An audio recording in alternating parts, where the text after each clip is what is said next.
Hello everybody, welcome in. This is just going to be a quick video to talk about supplies that we're going to be using or that I'm going to be using in the 12 Days of Christmas card series that's coming up on November 15th through the 26th.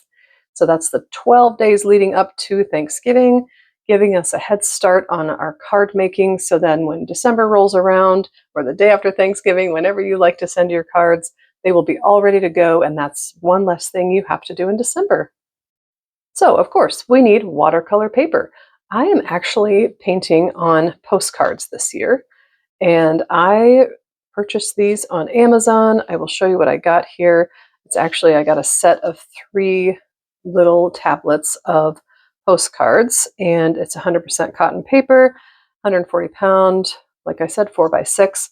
So you get 15 sheets in each one, 45 sheets. It was very inexpensive. I will link everything that I have a link for anyway in the description below if you need any supplies, but otherwise you can use what you've got.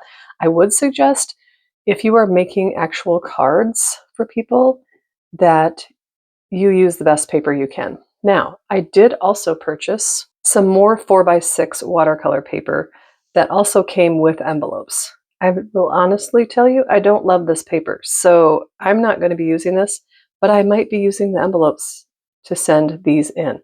I can also show you, if you would like to actually send a postcard, like postcards are to be sent by putting the stamp up here and sending it like this, I can show you how to finish these off to protect them.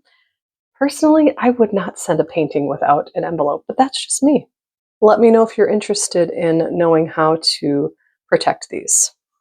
Okay, another paper option, I always say use what you have, and I do believe that, but I'm just saying, if you're making cards for people, you might want to use just the best paper you can afford comfortably. Another thing I've done in the past, if you don't want to buy cards in particular, if you have some arches on hand, you can cut that up into whatever size you would like.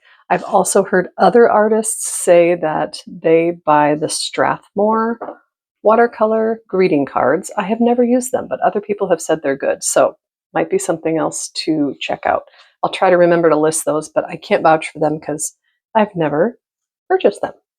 Okay, along with our paper, obviously, we need some paints. What I've been using lately are Winsor and Newton. I actually have the tube paints, and I filled this palette with them. So I will link that video below if you want to know which colors I use there. I'm also excited that I will be using some MeiLiang watercolor paints, and my next video after this one will be a little swatching of these colors. I've had a few of you ask me recently what I would recommend for beginner paints, and I've got 2 recommendations, this one and another one. So stay tuned for that video. Next, we've got our brushes. My go-to sizes are a size 6 and a size 2. I use the Princeton snap brushes, also very affordable.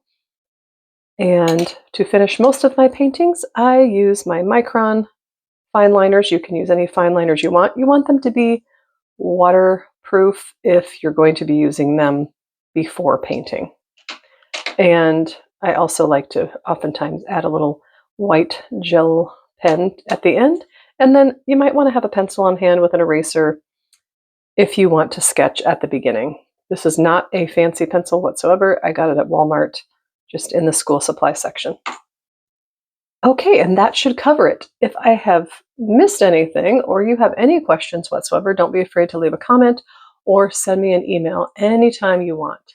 I know several of you have already said you're going to be joining me painting November 15th through the 26th. I hope to see you then, and I hope you have so much fun doing this with me. And I will see you in the next video to talk about the MeiLiang paints.